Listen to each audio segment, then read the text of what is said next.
بسم اللہ الرحمن الرحیم۔ الصلاۃ والسلام علیک یا سیدی یا رسول اللہ وعلی آلک و اصحابک یا نور اللہ۔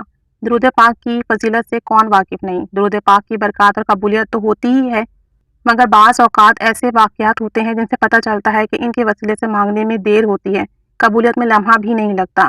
کچھ معاملات ایسے ہیں، کچھ چیزیں ایسی ہیں جن کو پڑھ کر آپ دعا مانگے تو فوراً دعا قبول ہوتی ہے۔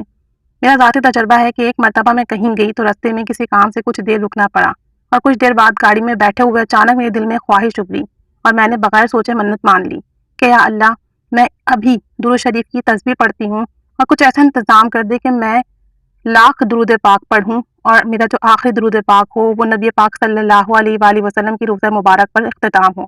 یعنی انہوں نے نیت کی کہ میں 1,00,000 مرتبہ درود پاک پڑھوں گی اور جو میری آخری تسبیحات ہوں گی، آخری درود پاک ہوں گے، کچھ ایسا معاملہ کرتے اس دوران کہ میں روزہ رسول پر حاضری دوں اور آخری درود پاک میں روزہ رسول پر ہی پڑھوں۔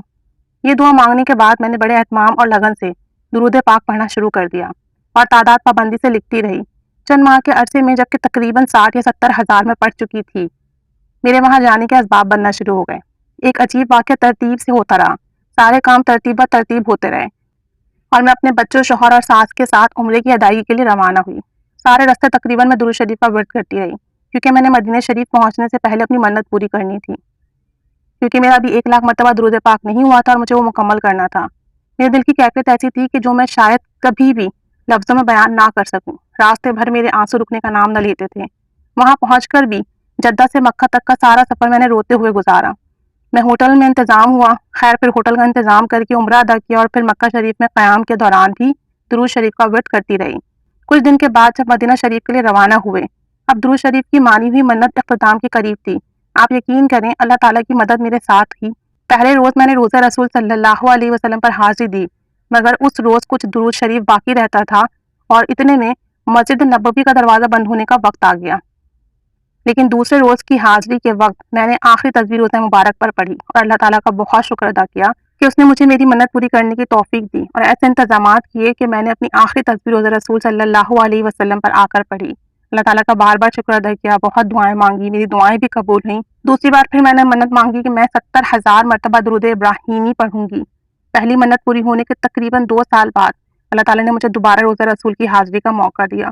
میں نے دوسری بار بھی منت اس لیے مانی تھی کہ 70,000 مرتبہ درود ابراہیمی کا ورد کروں گی اور انشاءاللہ تعالیٰ اس کے اختتام پر روزہ رسول صلی اللہ علیہ وآلہ وسلم پر حاضری دوں گی۔ تو درود شریف کی منت بہت ہی بابرکت منت ہے۔ اگر کسی کا کوئی کام اٹک جاتا ہے، کوئی مشکل ہے، کوئی رکاوٹ ہے، تو آپ درود پاک کی منت مان لیں کہ میں فلاں درود پاک اتنی مرتبہ پڑھوں گی یا میں اتنی مرتبہ پڑھوں گی اور میری آخری جو درود پاک کی تسبیحات ہوں یا آخری درود پاک ہو میری منت کا، اس وقت تک میری منت پوری ہو جائے۔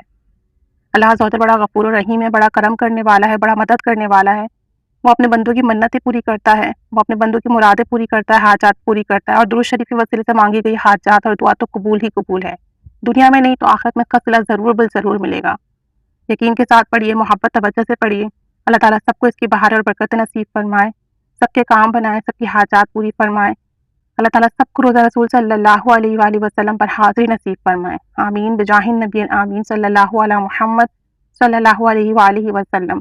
الصلاۃ والسلام علیک یا سیدی یا رسول اللہ وعلی آلک و اصحابک یا نور اللہ۔